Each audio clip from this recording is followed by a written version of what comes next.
ओम नमः सिद्धेभ्य।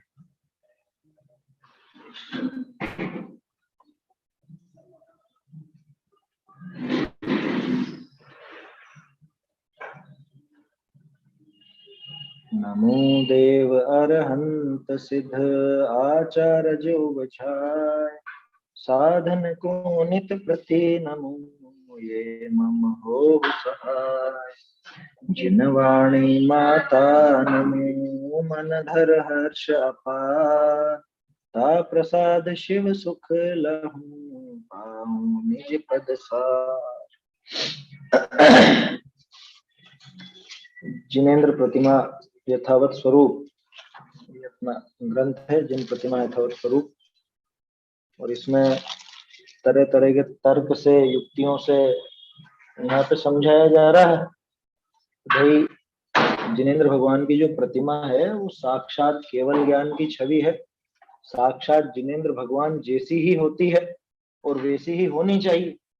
उसमें अगर कोई दोष लगाता है, कोई अभिनय करता है, कोई लेप आदि लगा करके पूछता है, वंदता है, तो लगाने में भी दोष तो है ही, और उसके साथ साथ जो लगी हुई की वंदना पूजन आदि करता है उसको भी उतना ही दोष। कल यही प्रकरण आया था ना, उसको भी उतना ही दोष है, वो भी बराबर का उस दोष में भागी है। क्यों? क्योंकि कृत कारित अनुमोदना ये तीनों बराबर होता है।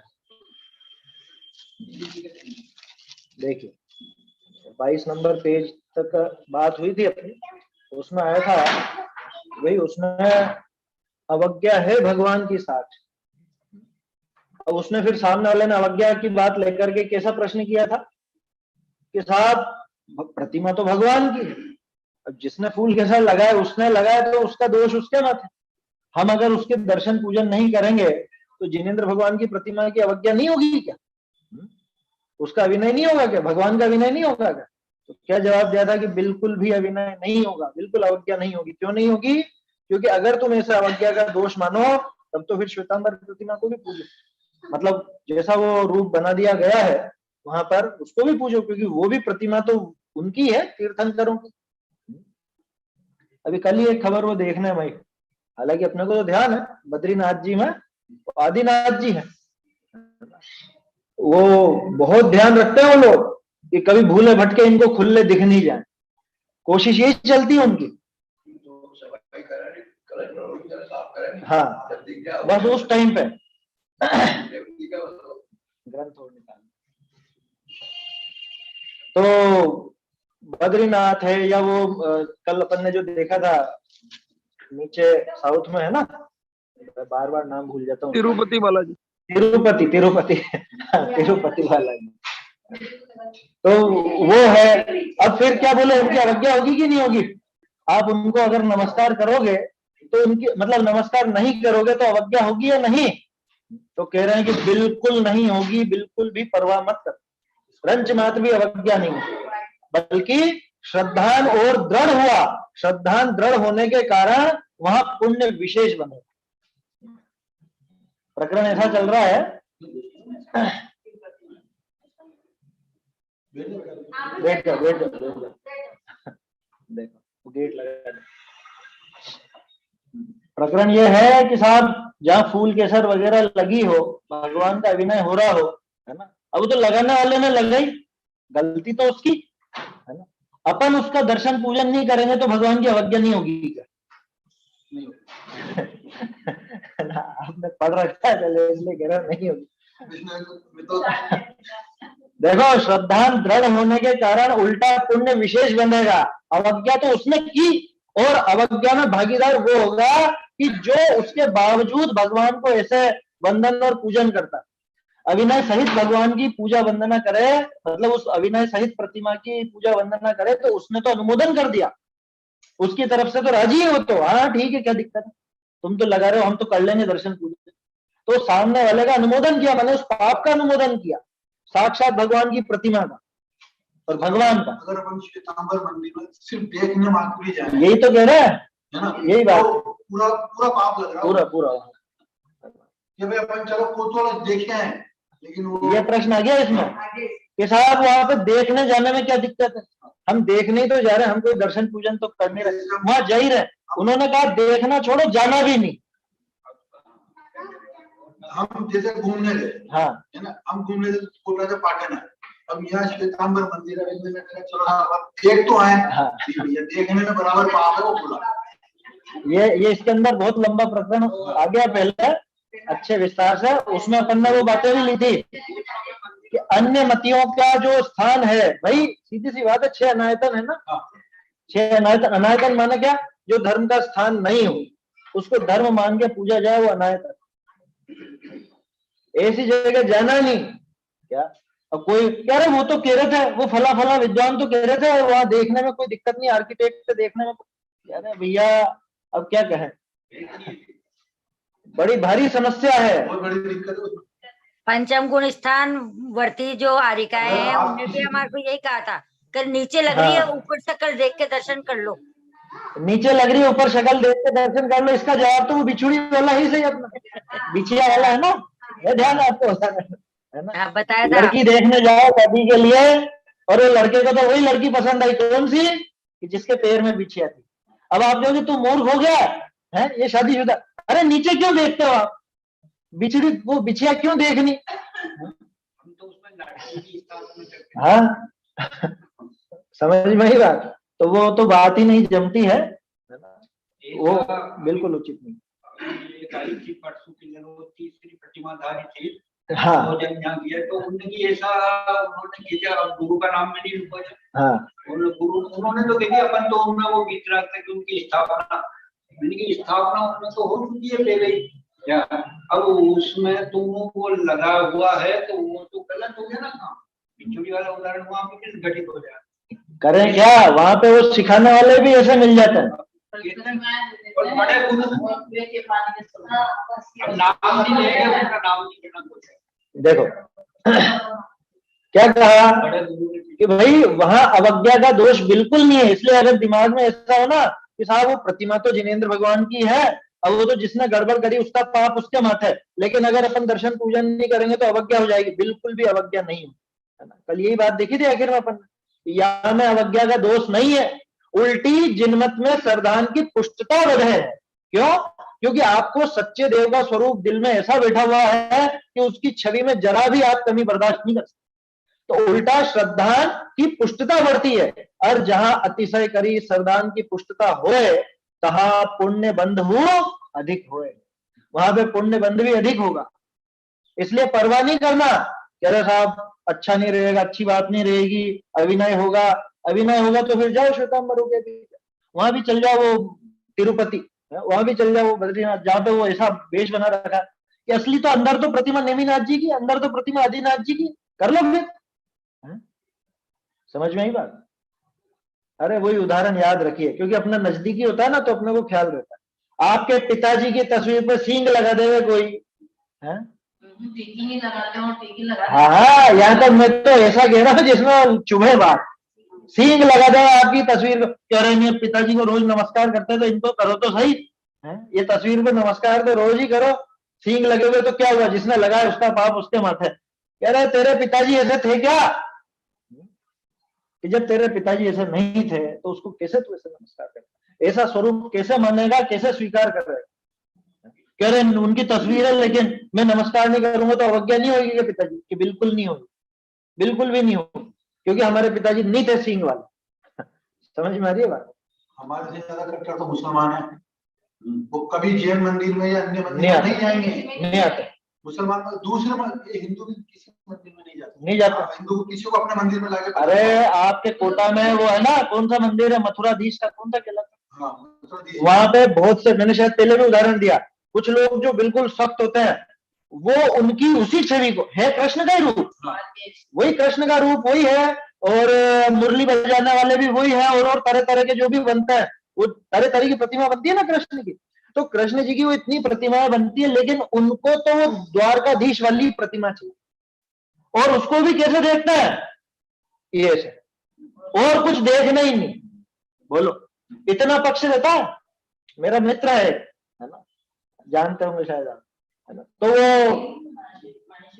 वो उनके दादाजी वो कृष्ण नाम से नहीं पूजेंगे, वो मुरलीधर नाम से नहीं पूजेंगे, वो मुरारी के नाम से नहीं पूजेंगे, वो तो द्वारकाधीश के नाम से ही पूजेंगे और वही प्रतिमा को पूजेंगे। बताओ। हाँ नहीं, राम जी की भी नहीं पूजेंगे, उनको मतलब ही नहीं, उनको तो एक वो द्वारकाधीश। और क्या कहते थे वो, सती ना एक ही पति, क्या सती का एक ही पति। आया समझ में आ रही है बात? उनमें इतनी कट्टरता और हमारे लोगों में इतनी कट्टरता नहीं, क्या मर्जी पड़े जहाँ चले जाए। देखो कट्टरता शब्द है ना, थोड़ा सा ऐसा लगता है, यह वास्तव में दृढ़ श्रद्धान कहना चाहिए। श्रद्धान की दृढ़ता, श्रद्धा में इतनी दृढ़ता चाहिए। अपने यहाँ यूं नहीं है कि हम तो महावीर स्वामी को पूजेंगे, आदिनाथ जी को, वो वाली बात नहीं। हम सिर्फ वीतरागी को पूजेंगे, है ना। वीतरागता के प्रति श्रद्धा इतना दृढ़ होना चाहिए कि कोई भी आ जाए, कोई भी, अरे कितनी तो लिखी, सर कट जाए, प्राण जाते हो भी उसको नहीं पूजे बच्चे, ऐसा आया था इसमें से 3-4 बार लिख दिया। और बहुत कायदे से लिखा है इन्होंने, वाद विवाद नहीं करना, दूसरे को समझाने नहीं जाना। आया समझ? सामने वाला प्रेम से समझना चाहे, दशा में मंद हो उसकी, और आपको भी ऐसा भाव हो तो प्रेम से समझा दो। हाँ तो कौन सा मतलब बच्चे थोड़ी तो विद्वान थे वो। हाँ आया समझ में? है इसके अंदर है उदाहरण। देखो तो यहां तक हुई थी बात अपनी कल कि जहां अतिशय करी श्रद्धान की पुष्टता होए, तहां पुण्य बंध हु अधिक होए है, ऐसा नेम है। ऐसा नेम है मतलब नियम है। नियम शब्द के लिए पुरानी भाषा में नेम चलता है। ऐसा नेम है, नियम है। क्या नियम है कि अगर कहीं पर स्वरूप में विपरीतता हो और आप उसकी बंधन पूजन नहीं करते हो तो उसमें कोई अवज्ञा नहीं हो रही है, अभिनय नहीं हो रहा है। क्यों? कि अभिनय तो पहले कर दिया लोगों ने, और अभिनय सही तो आप वहां पे खड़े नहीं रहोगे, अभिनय देखते हुए खड़े नहीं रहोगे। सामर्थ्य हो तो दूर करो, सामर्थ्य नहीं तो चल दो, दो ही उपाय है। क्योंकि झगड़ा करने का हमारा धर्म है नहीं, ऐसी बात है। अब इसके आगे अपन देखते हैं। इससे बल्कि पुण्य बंद होगा, बल्कि हाँ बल्कि पुण्य बंद होगा, क्योंकि आपने श्रद्धान में इतनी दृढ़ता रखी क्या कि आपने विपरीत स्वरूप को जरा भी नमस्कार नहीं किया, जरा भी हृदय में जगह नहीं दी, इसलिए पुण्य बंद विशेष होगा, है ना। घबराने की जरूरत ही नहीं है उसमें बिल्कुल। आपने उनका स्वरूप जाना, आपने स्वरूप जाना, और यहाँ तो इतना कहा है देव ने जो जान दी। हाँ लिखा ना वहां पे, जो जान दिया अनंत वो 80वीं गाथा कैसे उतरेगी, सोचो तो सही। अभी जिसको स्वरूप का ही ख्याल नहीं है तो वो भगवान के द्रव्य गुण पर्याय कैसे जानेगा? भगवान के द्रव्य गुण पर्याय नहीं जाने तो स्वयं के द्रव्य गुण पर्याय कैसे जाने? जिनेंद्र भगवान की प्रतिमा का एकमात्र उद्देश्य होता है उनके दर्शन करना। दर्शन है उद्देश्य, पूजन अभिषेक वगैरह सब बाद की चीजें है। ये मुख्य उद्देश्य दर्शन। दर्शन माना अब भली प्रकार देखना। कैसा देखना? जैसा 80वीं गाथा में कहा, वो है दर्शन। उससे मोह नष्ट होता। तब कहा जाता है जिन दर्शन कर निज दर्शन। अब यहाँ पे और मोह पुष्ट करता जा रहा है, जहां पे गड़बड़ की गई है उसको ही जिनेंद्र प्रतिमा, जिनेंद्र स्वरूप मानता जा रहा है, तो उसका मोह कैसे नष्ट होगा? सोचिए तो सही। जरूरत ही नहीं, बिल्कुल जरूरत नहीं। कह रहे गए ही थे साहब वहां, तो कर लेते ना दर्शन। क्यों कर लेते भैया? वहां विपरीतता है तो कैसे करते? बहुत सौ का ऐसा तर्क हो सकता है।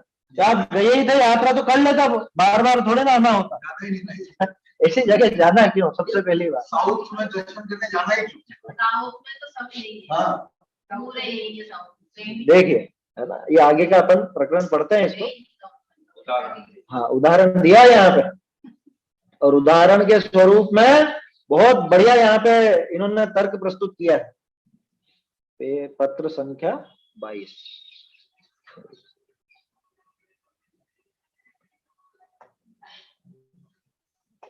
चलिए, ऐसा नेम है, यहां तक हो गया था ना। ऐसा नियम है। कैसा नियम? कि भाई अगर आप ऐसे को वंदन पूजन नहीं करते हैं तो उल्टा आपको श्रद्धान की पुष्टता के कारण पुण्य विशेष बनता है, ना कि पाप लगता है। ताका उदाहरण, जैसे गंध हस्त महाभाष्य 84,000 सूत्र की टीका। ये भी बहुत कम जगह मालूम पड़ता है कि 84,000 श्लोक की थी। 84,000 सूत्र की टीका तामे करता श्री समंत भद्राचार्य ते आप जे सर्वज्ञ तिनकी परीक्षा में संवाद करे। मानो सम्मत देव समंत भद्राचार्य सो पूछा कि हमारे में पूजपणा काहे सो भया। 1 मिनट पहले अपन इस पे थोड़ी सी बात करेंगे ऊपर की लाइनों पर, है ना। अभिषेक भाई, राहुल, ये ध्यान रखना क्या कहा है यहाँ पे। समंत भद्राचार्य ने गंध हस्ती महाभाष्य में, जबकि ये प्रकरण है आप्तमीमांसा।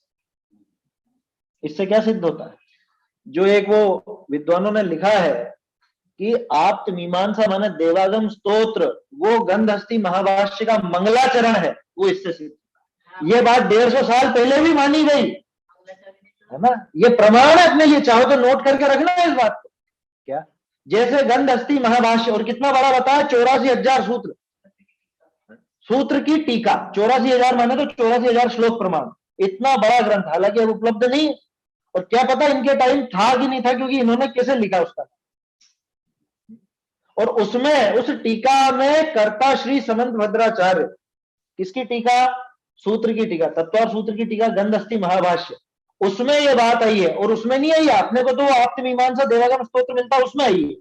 तो विद्वानों का एक मत ऐसा चलता था कि पूरी टीका जो थी तत्वार सूत्र की वो थी गंध हस्ती महाभाष्य, है ना।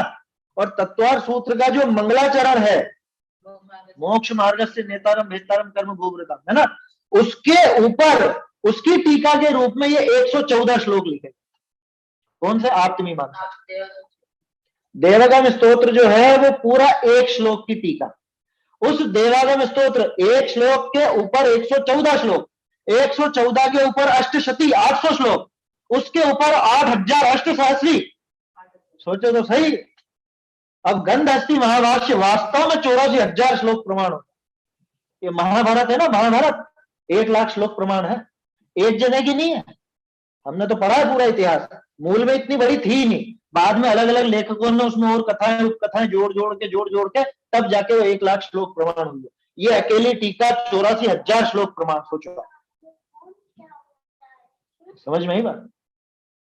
और ये इससे सिद्ध होता है, ये इससे 150 साल पुराना ग्रंथ है अपना, 153 साल हो गया। इससे ये सिद्ध होता है कि वास्तव में आप्तमीमांसा जो है वो गंध हस्ती महाभाष्य का ही एक अंग है, उसका मंगलाचरण समझिए। अब जिस ग्रंथ का मंगलाचरण 114 श्लोक का है वो ग्रंथ कितना विस्तृत, सोचो तो सही। जबकि उस 114 में 8,000 श्लोक तक लिखे गए, तो वो पूरा ग्रंथ कितना विस्तृत। तो खैर ये तो ग्रंथ के संबंध में बात थी। अब यहाँ पे जो बात कर रहे हैं उसे देखते हैं। श्री समंत भद्राचार्य से आप जे सर्वज्ञ तिनकी परीक्षा में संवाद करें, ऐसा उसकी टीका में है। मानो वहां पे जिनेंद्र भगवान और समंत भद्राचार्य इन दोनों में आपस में बातचीत होगी क्या।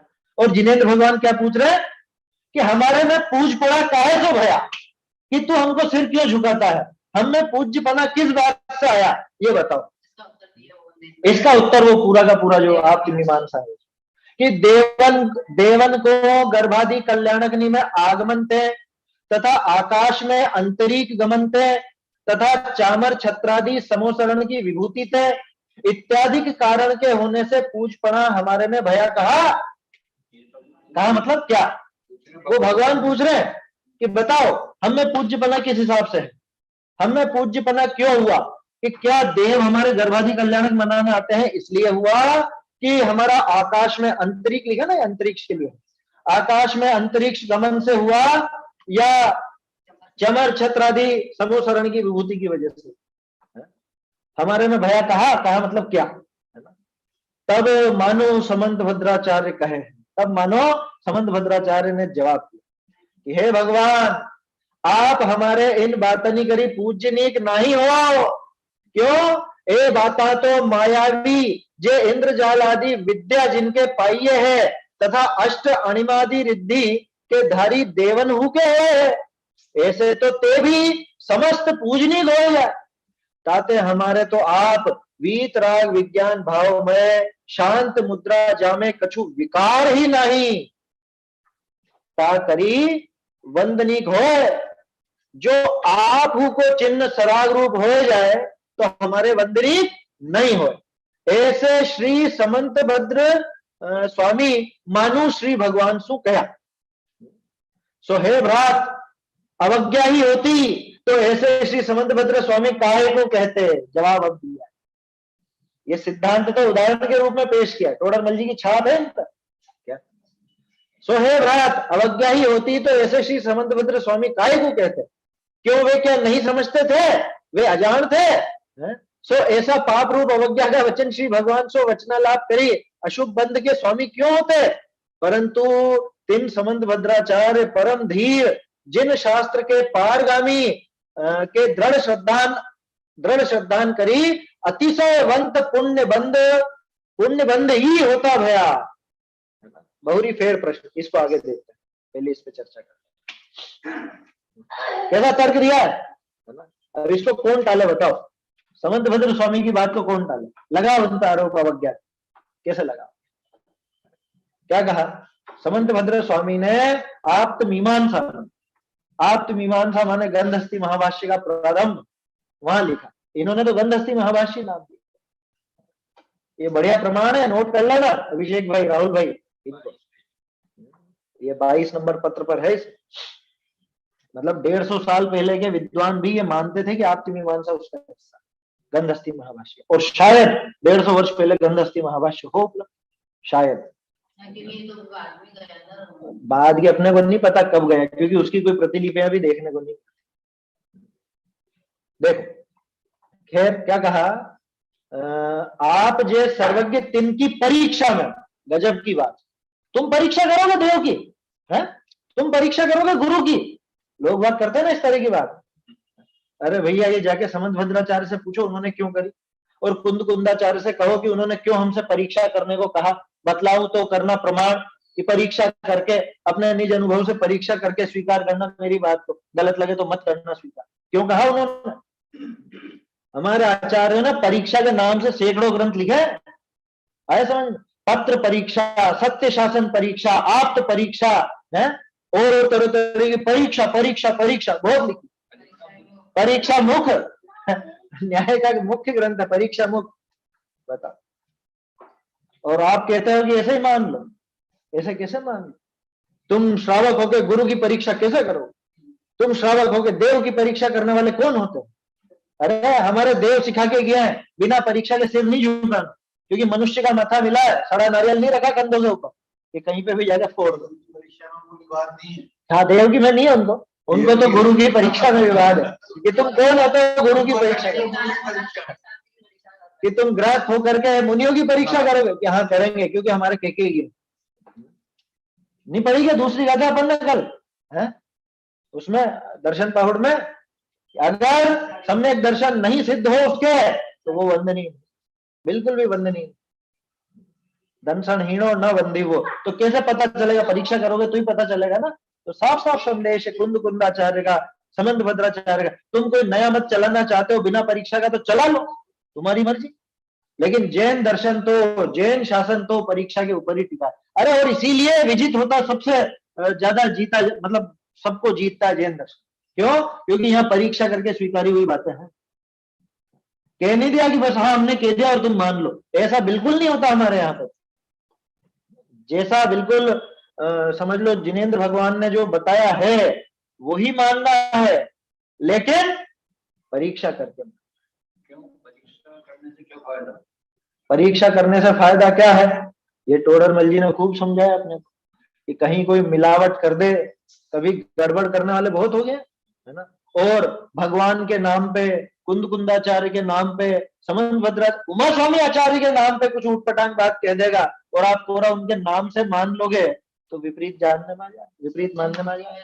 और परीक्षा करके मानोगे तो विपरीत नहीं मानने में आएगा, एक बात। दूसरी बात, बिना परीक्षा किए मानोगे तो कभी भी दिमाग में उलट पुलट हो सकती है, लेकिन परीक्षा करके अगर मैंने दिमाग में बिठाया है तो उसमें गड़बड़ नहीं। एक ने खेती थी सकल मीठी हो, हाँ, अब सखी ने 4 जनों ने खेती, रिश्तेदार ने कड़वी होती, कड़वी होती ये फर्क पड़ता, परीक्षा नहीं होना।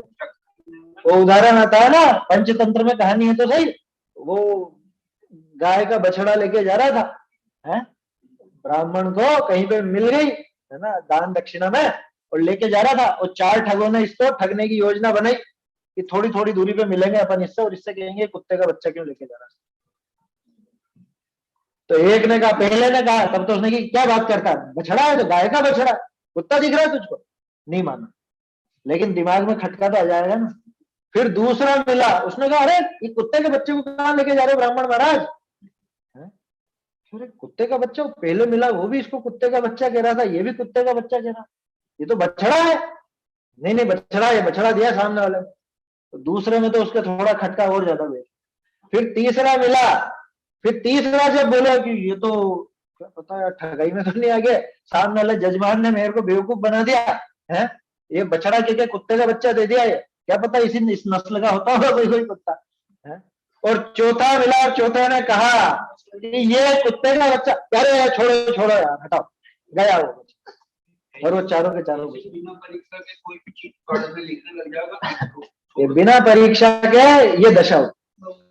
आया समझ में? जहां पे आपको 5-10 लोग इस तरह की बातें कहने वाले मिल जाएंगे, तो आपका वो, अगर आपने पढ़ा नहीं है, समझा नहीं है, परीक्षा नहीं की है, तो आप उल्टा मान ही लोगे, मान लोगे, 100% मान लोगे। हाँ, कह रहे कोरी किताबों में धरा है क्या धर्म? यहाँ पे आओ, यहाँ पानी ढोलो थोड़ा सा, है यहाँ धर्म इधर का इधर करो, तब जाके धर्म होगा। कुछ करते धरते तो हो नहीं, कोई बातें कर लेते हो बैठ कर, है थोड़ा भोजन वोजन छोड़ो, कुछ यात्रा करो, कुछ दान दो, तब जाके होगा, ऐसा होगा वैसा होगा। कि ये सब क्रियाएं नहीं होती क्या? अरे होती है, लेकिन धर्म उनमें है कि नहीं ये समझना है, परीक्षा करनी पड़ेगी। इसलिए जो हमारे आचार्यों ने कहा है वो स्वीकार करना, लेकिन परीक्षा करके। और जो परीक्षा करेगा, जैसे समंतभद्र स्वामी ने करी, तो उसके बाद उसके गड़बड़ होने की संभावना नहीं, फिर नहीं होगी गड़बड़। और बिना परीक्षा करे मानेगा तो 100% गड़बड़ होगी। आज नहीं कल, कल नहीं परसों होगी जरूर, क्योंकि वो बराबर बैठती ही नहीं अंदर, छोड़ भागेगा। तो क्या कहा भगवान ने, क्या पूछा कि भाई वो हमारे 5 कल्याणक होते हैं, उसमें देव आते हैं इसलिए हम पूज्य हैं, कि हमारा आकाश में गमन होता है इसलिए हम पूज्य हैं, या हमारे जो ये विभूति देखो पूरी दुनिया में कहीं नहीं मिलेगी ऐसी विभूति, समोसरण आदि की जो विभूति है पूरे विश्व में कहीं दिखती है क्या कोई दूसरी? कहीं नहीं दिखती। 3 छत्र और चमर और भामंडल और सिंहासन और अशोक वृक्ष कहीं है पूरी दुनिया में? वो भगवान के समोसरण के अलावा और कहीं नहीं होते। बताओ, ये सारी विभूति हमारे इसलिए हम पूज्य हैं? तो समंतभद्र स्वामी ने कहा कि नहीं, देवागम नभोयान चामरादि विभूतय क्यों नहीं है? माया विश्व भी दृश्यंते है, मायावियों में भी देखा जाता है, न तस्तोमसि नो महान, इसलिए नहीं हो आप हमारे महान, लिख देना यहाँ पर। तब मानो समंतभद्राचार्य कहे हैं, हे भगवान आप हमारे इन बातों नहीं करी पूजनीय नहीं हो। क्यों? कि ये बात तो मायावी जे इंद्रजाल आदि विद्या जिनके पाइये तथा अष्ट अणिमादि रिद्धि के धारी देवन को, देवन हो क्या है, उन देवों के भी होती है, या विद्याधरों के भी होती है। वो विद्याधरी तो था वो छुल्लक जी, जिन्होंने वो समोसरण बना दिया था रेवती रानी का, विद्याधर था ना, बना लिया, लो साहब अब समोसरण भी बना लिया। समोसरण से महान हो तो वो भी महान हो जाए। क्या समोसरण आदि विभूति से पूज्यपना हो तो वो मायावी भी पूज्य हो जाता। आकाश में गमन करने से पूज्यपना हो तो ये मक्खी मच्छर तो सब आकाश में उड़ते हैं, सारे पक्षी आकाश में उड़ते हैं, ये पूज्य हो जाएगा अगर आकाश में पूज्य बनना लो। समझ में आ रही बात? और पंच कल्याणक की तो ऐसा आयोजन तो दूसरों में भी खूब खूब दिख जाता है, इनसे कोई पूज्य बना नहीं। आपको ध्यान हो तो 7वें अधिकार में देव भक्ति का अन्यथा रूप पढ़ा था ना अपन, वहां एक शब्द आया था, उसमें सुधार करवाया था, गुण अगुण की परीक्षा नहीं करता। छपा हुआ है गुण अवगुण की, अवगुण नहीं है वो अगुण है। भगवान के गुण कौन सा, भगवान के अगुण कौन सा? अवगुण का तो काम ही नहीं है, अवगुण की बात ही नहीं है। और पढ़ने में यूं फ्लो में तो लगता है यहाँ ठीक है गुण अवगुण की परीक्षा नहीं करता, लेकिन टोडरमल जी ने अगुण लिखा, अवगुण नहीं लिखा। अगुण क्यों लिखा? कि जो भगवान के गुण नहीं है असली, है ना, उनको देख करके पूज्य मानता है। जैसे समंतभद्र स्वामी ने कहा देवागम नभोयान चामरादि विभूति, ये क्या है? ये अगुण है, गुण नहीं है ये। बोलो अनंत भगवान के कितने मूल गुण? 46। ठीक है, कहने में आता है। असली गुण कौन से और अगुण कौन से? ये 42 तो अगुण है, उसमें से 4 है गुण। समझ में आ रही बात? देव भक्ति का अन्यथा रूप का प्रकरण है 7वें अधिकार। असली उनके खुद के गुण तो 4 हैं, बाकी तो उनके जो पुण्य के उदय में बाहरी सामग्री मिली है उसके आधार पर है। 10 जन्म के, 10 केवल ज्ञान के, 14 देवव्रत, 8 प्रतिहार, ये सब बाहर की संपदा, बाहर की चीजें हैं। तो ये भगवान के वास्तविक गुण नहीं है। जो उनको देख के पूजेगा वो तो उस मायावी को भी पूजने जाएगा, नकली समोसड़न को भी पूज के आ जाएगा। आया समझ? अगर इनको देख करके पूजोगे तो ये भगवान आपका खून सफेद है इसलिए है। अरे जाने कितने जानवरों का भी खून सफेद होता, पता? अलग अलग रंग का होता है ना खून। खून की सफेदी कोई पूज्यपने की निशानी है। सफेद होता है, ये तो व्हाइट रेड सेल ऊपर होते हैं, हाँ। अंदर तो खून सफेद ही होता है। हाँ, तो उससे क्या पूज्यपना? कह रहे नहीं आपका शरीर इतना, शरीर से पूज्यपना है ही नहीं। शरीर से पूज्यपना मानते हो तो सिद्धों को पूज्य मानना छोड़ दो, उनके शरीर ही। शरीर से पूज्यपना मानते हो तो देवों के शरीर भी बिल्कुल मलमूत्र से रहित है, उसमें कोई मलमूत्र नहीं, कोई सप्त धातु नहीं। बोलो अच्छा शरीर होता है। कोई कमी है उनके शरीर में? कोई कमी नहीं शरीर। तो शरीर और शरीर के आधार से जो भी वस्तुएं, उनसे पूज्यपना नहीं होता। उनकी वजह से पूज्यपना मानोगे तो अनंत देव के असली स्वरूप का तो ख्याल ही नहीं है, वो तो देव भक्ति का अन्यथा रूप जैसा हिसाब हो जाएगा। आया समझ? ऐसी बात है। तो क्या कहा कि ये बात तो मायावी जे इंद्रजालादि विद्या जिनके पाइये है, इंद्रजाल जादू वगैरह या कुछ भी इस तरह की विद्या से कुछ बना देना, ऐसी विद्या जिनके पाई जाती है, तथा अष्ट अणिमादि रिद्धियां, अणिमादि 8 रिद्धियां होती है ना, किनके होती है? प्रत्येक देव के पास होती है। अणिमा, महिमा, लघिमा, गरिमा, प्राप्ति, प्राकाम्य, ईशत्व, वशित्व, ये स्वर्ग आदि के मतलब देवगति के जो देव होते हैं उन देवों के ये रिद्धियां पाई जाती है। किसी के कम किसी के ज्यादा, लेकिन पाई जाती है। चाहे जितना छोटा आकार बना लेवे, चाहे जितना बड़ा आकार बना लेवे, चाहे तो बहुत हल्का हो जाए, चाहे बहुत भारी हो जाए, यहीं बैठा बैठा दूसरे के पास पहुंच जाए, यहीं बैठा बैठा दूसरे को अपने पास ले आए, किसी पर अपना प्रभाव जमा ले, व्यंतर कर दो लेते आ जाते ना डील में किसी के ऊपर ऐसा विशेष वो छा जाए उसका प्रभाव। निमित्ताधीन कथन है सारे का सारे, है ना? सारे कथन निमित्ताधीन है। ये तो बताया है देवगति में इस तरह के काम होते हैं। तो अच्छा एक और चीज, ये सिर्फ अपने यहाँ नहीं है, अन्य मत में भी 8 रिद्धियां मानी जाती है उनको। अन्य मतों में भी देवों के 8 रिद्धियां मानी जाती है। ये नाम है अन्य मत। आया समझ? तो ये इन रिद्धियों के धारी देवों के भी ये होते हैं। ऐसे तो ते भी समस्त पूजनिक हो जाए कि आकाश में गमन और ये विभूति और ये सब, ये तो देवों के भी दिखाई देती है, तो फिर तो वो सारे के सारे पूजनिक हो जाएंगे। ताते इसलिए हमारे तो आप वीतराग विज्ञान भाव में शांत मुद्रा जाने कछु विकार ही नहीं, ता करी वंदनी होइए। इसलिए हे भगवान हम तो एकमात्र दोषावरण योरहानि निश्चेषास्ति शायना, दोष और आवरण, दोष राग आदि, आवरण ज्ञानावरण आदि, तो दोष के कारण जो भाव हुए और राग आदि के विपरीत भाव वीतराग, और वो अज्ञान, अज्ञान का विपरीत भाव केवल ज्ञान। तो उस वीतराग विज्ञान भाव में ऐसी जो शांत मुद्रा है जिसमें कछु विकार ही नहीं, जिसमें कोई विकार नहीं हो, रंच मात्र भी कोई विकार नहीं है, ता करी वंदनी हो। हे भगवान आप हमारे लिए पूज्य सिर्फ इसलिए हो कि आप वीतरागी हो और आप सर्वज्ञ, आपसे कुछ छुपा नहीं, और जो भी आपने देखा उसमें आपको कुछ दिखा नहीं। दिखा नहीं का मतलब कोई तंत्र नजर नहीं आया, न राग न द्वेष। समझ में आई बात? ये सारे जगत को आप देखते हो, लेकिन कैसे देखते हो कि मानो देखा ही नहीं। समझ में आ रही बात? इसको कहते हैं गेय बनाना। यह है गेय बनाना। और हम कैसा गेय बनाते? अरे टीवी हम गेय भाव से देख रहे हैं, टीवी हमारा गेय है, तू गेय नहीं, वो तेरा ध्येय है। वहां तेरा जबरदस्त राग द्वेष छिपा हुआ है और तू बहानेबाजी। गेय बनाना बाबूजी तो यही सिखाते थे। हाँ, साक्षीभूत। तोड़रमल जी ने साक्षीभूत शब्द लिया, जगत को साक्षीभूत होकर के।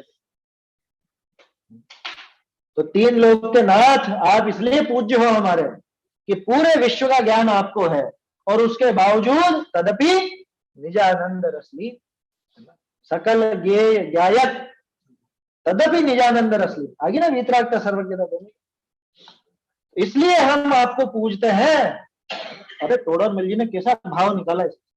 जीव निंदनीय क्यों होता है और पूजनीय क्यों होता है? जीव अज्ञान और रागादि भावों के कारण निंदनीय होता है और इनके अभाव से पूजनीय, प्रशंसनीय होता है। शब्द लिखे हुए जीव प्रशंसा योग्य कब कि रागादि भावों की हीनता, अज्ञान भाव की हीनता हो तो वो प्रशंसनीय है, और रागादि भाव और अज्ञान भाव के कारण निंदनीय होता है। यही है ना, यही तो कारण है कि भगवान पूजनीय क्यों है कि इनके रागादि जरा से भी नहीं, इनके ज्ञान पूरा पूरा विकसित है, इसलिए परम पूज्य हो गए, क्योंकि परम केवल ज्ञान इनको प्राप्त हो और वीतरागता भी वो उनको प्राप्त हो। और मुनिराज उस मार्ग पे, इसलिए वो भी पूज्य है हमारे, है ना। वो वीतरागता के मार्ग पे आगे बढ़ते हैं, इसलिए वो पूज्य। जाने कछु विकारी नहीं ता करी वंदनी होए, जो आप हु को चिन्ह सरारूप हो जाए तो हमारे वंदनी नहीं हो। अगर आप भी जैसे अन्य मानते हैं भगवान का स्वरूप, वैसे आप भी कुछ करने धरने वाले हो जाते, भगवान की कृपा से, भगवान की कृपा से बोलते ना, भूल के भी बोलना नहीं। देखो वो अंतरंग निकल के आता है, जैसा कहता है ना, भगवान की दया से मेरे तो ऐसा हो गया, भगवान की दया से मेरा तो दिक्कत ही नहीं है। अरे तेरे दिमाग में क्या बैठा, भगवान की दया चलती है क्या? समझ में कि नहीं साहब, व्यवहार से कह रहे, व्यवहार से तेरे मुंह से अपने आप निकलता क्यों है ये अंदर बैठा हुआ है भगवान का कर्तृत्व। भगवान ने ऐसी करी, भगवान ने ऐसी दया करी, ऐसा ऐसा दिखाया। बताओ कि हमारे भगवान अगर ऐसे लिखा नहीं है, आप हु को चिन्ह सराग रूप हो जाए, आप जगत का कुछ करने धरने लग जाओ, है सवा रुपए प्रसाद में आप भी प्रसन्न हो जाओ, है तो आप हमारे वंदनीय नहीं हो, तो आप हमारे वंदनीय पना खो दो। ये तो कहने की बात है, असल में तो वीतरागी के राग कहां से आते, जो वीतरागी हो गए उनके राग द्वेष वापस आता नहीं, और इसीलिए पूज्यपना बना रहता है अनंत अनंत काल तक। ऐसे श्री समंत भद्र स्वामी मानो श्री भगवान सु कया, ऐसा समंत भद्र स्वामी ने मानो भगवान से कहा। मानो क्यों लिखा कि भाई असली में तो कोई ऐसा प्रसंग बना नहीं कि भगवान आके समंत भद्र आचार्य से पूछ रहा था कि बताओ समंत भद्र तुम मुझको क्यों पूछते, तो समंत भद्र आचार्य जवाब देने लगे। ऐसा तो मानो, मानो ऐसा प्रसंग बना। सो हे भ्रात, अब ये चीतर जी कह रहे हैं अपने से, हे भ्रात अवज्ञा ही होती है ना। अब वापस उस प्रकरण पे आ जाओ, मूल प्रश्न वही चल रहा है कि जिनेंद्र भगवान की प्रतिमा के वो केसर टिप्पी आदि कुछ लगा हुआ है, कुछ अभिनय हो रहा है, कोई लेप हो रहा है, और हम उसको अगर नहीं पूजेंगे तो भगवान की अवज्ञा होगी ना। तो क्या कहा, हे भ्रात अगर उसमें अवज्ञा ही होती तो ऐसे श्री समंत भद्र स्वामी काहे को, क्यों, इसमें क्या बात है ऐसी? अरे इसमें ये बात है ना कि दूसरी दूसरी चीजों से पूज्य मान लिया, ऐसे अगर उनके ऐसा लगा हुआ होते भी हम पूज्य मान लेते, मतलब उसमें नहीं मानने में अवज्ञा होती, तो समंत भद्राचार्य ऐसा तर्क क्यों करते? पूज्य पने का हेतु ये क्यों दिया, वीतरागता को पूज्य पने का हेतु क्यों दिया? सो हे भ्रात, हे भाई अवज्ञा ही होती, अभिनय ही होता, पाप ही होता, तो ऐसे श्री समंत भद्र स्वामी काहे को कहते, क्यों वे क्या नहीं समझते थे, वह अजान थे। सो ऐसा पाप रूप अवज्ञा का वचन श्री भगवान सो वचनालाप करी अशुभ बंद के स्वामी क्यों होते? समंत भद्र स्वामी को क्या पता नहीं था कि हमको तो सिर्फ नमस्कार करना है, इनको हमें क्या लेना देना, हमें क्या लेना देना वीतरागता से, इनके तो ये दिख रहे हैं अपने को, और देखो देव आ रहे हैं और ये आ रहे हैं, ये आ रहे हैं, इनसे ही कर लो अपन तो। उनको क्या पता नहीं था कि एक एक बात बारीकी से जानते थे, समंत भद्र स्वामी बारीकी से जानते थे। समझ में आई बात? देखो मुझको तो कई बार ऐसा लगता है, अब जबकि ये अलग अलग समय पे हुए सभी, कुंद कुंदाचार्य, उमा स्वामी आचार्य, समंत भद्राचार्य, सबका समय अलग अलग, लेकिन विचारधारा ऐसी चलती है जैसे बिल्कुल चेंज चल रही हो। क्या? क्योंकि अनंत ज्ञानियों का एक मत कैसे चलती है, उन्होंने लिख दिया सम्यक दर्शन ज्ञान चारित्राणी मोक्ष मार्ग, सबसे पहले लिखा ना, इधर कुंद कुंदाचार्य उनसे पहले लिख गए दनसान हिणोना बंदी को, दनसान भट्टा भट्टा, ये सब लिख गए। उसके बाद उमा स्वामी आचार्य उनके थोड़े समय बाद लिखते हैं कि सम्यक दर्शन ज्ञान चारित्राणी मोक्ष मार्ग। उसके 100-200 साल बाद, 300 साल बाद समंत भद्र स्वामी लिख रहे हैं सबसे पहले सम्यक दर्शन की परिभाषा।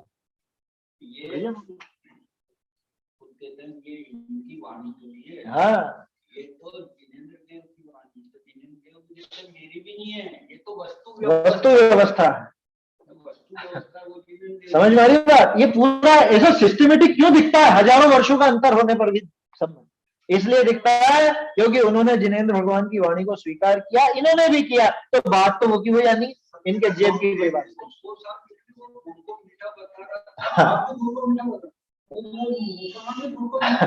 बोलो, तो गुड़ मीठा ही है इसलिए बता रहे ना। 1000 साल पहले कोई कहता गुड़ कैसा है तो कैसा कहता, कड़वा। 1000 साल पहले भी गुड़ तो मीठा ही बताया गया होगा। या उसके कहने से मान रहे हैं क्या? अच्छा, उनने कहा तो गुड़ मीठा हुआ, या उनने कहा तो हमको गुड़ मीठा मानना? अरे हमने चखा इसलिए हम गुड़ मीठा मानते हैं, और तभी हमको पता चला कि उसने भी सच बोला था, वो व्यक्ति सच्चा। और जो बातें बनाए, बहुत लच्छेदार बातें करे, उल्टे सीधे तर्क रख दे रहे, और आपको दिमाग में बैठा दे कि नहीं नहीं गुड़ तो कड़वा होता। आप तो परीक्षा मत करो। आप परीक्षा मत करो, मैं कहता हूँ जो मान लो गुड़ तो कड़वा होता। क्या करोगे आप? कह रहे जाजा हमने चख के देखा है। आया समझ में? और अभी भी हम चख के ही स्वीकार करते हैं, बिना चखे हम लाते नहीं है खरीद कर। समझ में आ रही बात? क्या कहा? क्या वे नहीं समझते थे क्या जो उन्होंने परीक्षा करी? अंधभक्त क्यों नहीं बन गए वो? श्री भगवान से रचना लाभ करी अशुभ बंध के स्वामी क्यों होते? परंतु तीन समंत भद्राचार्य परम धीर, जिन शास्त्र के पारगामी, समंत भद्राचार्य के लिए विशेषण दे रहे, परम धीर, बहुत धैर्यवान थे। धैर्यवान नहीं होते तो वाद विवाद में थोड़ी ना परास्त कर पाते। परम धीर, जिन शास्त्र के पारगामी, जैन शास्त्रों के जबरदस्त रहस्य के ज्ञाता, उनके लिए वो शब्द देखे थे ना अपन, कवि नाम गम का नाम च वादी नाम वाग्मी नाम अपी यश सामंत भद्रेयम मूर्धनि चूड़ामणि थे। कवि, वादी, वाग्मी और गमक, ये चारों विद्याओं में पारगामी थे, चारों विद्याओं। और ऐसे बहुत बिरले होते हैं इस तरह के जी। पता, कलिकाल सर्वज्ञ उनका भी एक नाम, समंत भद्र स्वामी के लिए भी विशेषण होता है कलिकाल सर्वज्ञ। ऐसे ही नहीं थे हल्के फुल्के, आया समझ में? उन समंत भद्राचार्य ने जो परम धीर और जिन शास्त्र के पारगामी, वो दृढ़ श्रद्धान करी अतिशयवंत पुण्य बंद ही होता भया। उन समंत भद्र स्वामी को परीक्षा करने पर क्या लगा होगा, पुण्य या पाप? बताओ। जब उनको अतिशय पुण्य बंधा होगा तो हम परीक्षा करेंगे तो हमको पाप लग जाएगा है? परीक्षा करने वाले के पाप लग जाएगा। और जो ऐसा कहता है कि तुम कौन होते हो परीक्षा करने वाले, सोचो वो पाप कर रहा है कि पुण्य में? उसके मन में क्या है? तो फिर सारी परीक्षाएं बंद कर दो ना फिर। नहीं, सारी परीक्षाएं बंद कर दो ना, इतनी परीक्षाएं चल रही है तो किस लिए हो रही है परीक्षा? नोट ले लो ना आप, ऐसे ही ले लो नोट तो चलो कोई बात नहीं, परीक्षा में परीक्षाएं चल रही है, ये परीक्षाएं बंद कर दो फिर। वो परीक्षा इसीलिए चल रही है कि इसमें कितनी एबिलिटी है। हाँ, उसमें वो योग्यता है या नहीं, हाँ? यही तो जानकारी की जाती है परीक्षा से। हम कह रहे हैं जो मान लो बस है? हम कह रहे हैं जो मान लो मैं पाप का बंध है, अतिशय पाप का बंध, और परीक्षा करने में अतिशय पुण्य का बंध है, इसलिए अवज्ञा की परवाह नहीं कर, अवज्ञा नहीं होगी, उल्टा पुण्य का बंध विशेष होगा। ये इन्होंने यहाँ पे लिखा। समय मेरे ख्याल से, हाँ समय भी हो गया अपना। अतिशयवंत पुण्य बंध ही होता भया, बहुरी फेर प्रश्न। अब ये प्रश्न तो अपन आगे कल देखेंगे, अभी समय भी हो गया। तो वास्तव में अपने को विचार करना चाहिए, जहां भी थोड़ी विपरीतता दिखे, थोड़ी भी, क्योंकि साक्षात जिनेंद्र भगवान की बात चल रही है, तीन लोक के नाथ की बात चल रही है, उनके संबंध में जरा सी भी विपरीतता बर्दाश्त करने लायक नहीं है, वो स्वीकार करने लायक नहीं है। कहीं पर ऐसी विपरीतता हो तो वंदनीक और पूजनीक पना समाप्त है वहां। आया समझ में? उसको आप वंदन पूजन नहीं करते हो तो कोई अवज्ञा का दोष नहीं, उल्टा दृढ़ श्रद्धान होने के कारण विशेष पुण्य का बंध। चलिए आगे की चर्चा कल। निज निधि निज में बताई यह अनंत उपकार है, इसके लिए जिनवान वंदना शत बार